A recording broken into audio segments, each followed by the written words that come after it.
Desde que o mundo é mundo, existem aqueles que tentam negar a existência de Deus. Tentam negar a realidade imaterial, metafísica e transcendente. O ateísmo se tornou uma religião poderosa.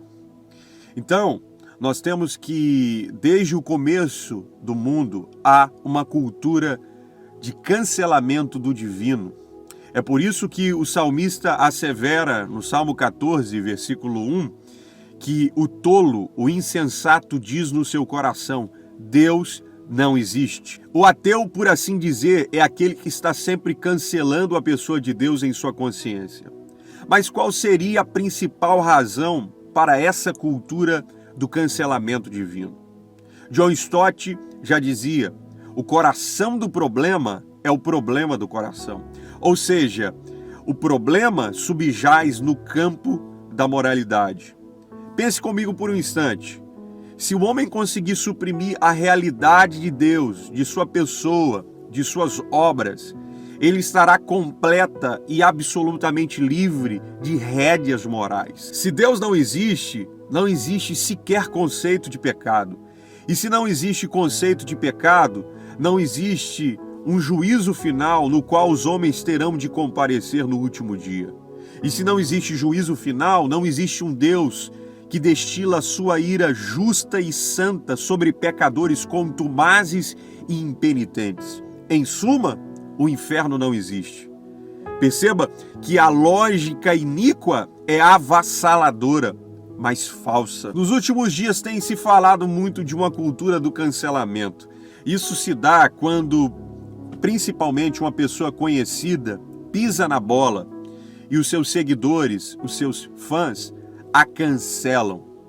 Mas muito mais do que cancelar seus semelhantes, os homens têm cancelado a pessoa de Deus. No computador da vida, a tecla mais usada em relação à pessoa de Deus é o delete. Na vida, Deus é para muitos uma realidade ignorada, adiada, irrelevante. Na morte, ele se torna uma realidade inescapável, inadiável e indelével. Nesse mundo pós-moderno e pós-cristão, o relativismo moral se tornou o azimute, o norte daqueles que tentam apagar a realidade do divino. Mas sabe o que é interessante? Que esses paladinos do relativismo moral são diariamente aferroados em suas consciências pelo próprio Deus.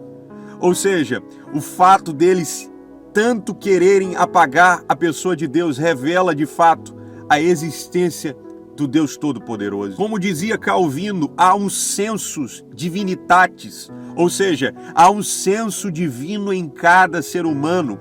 Em outras palavras, o ser humano sabe que Deus existe. Há uma lei moral escrita no nosso coração.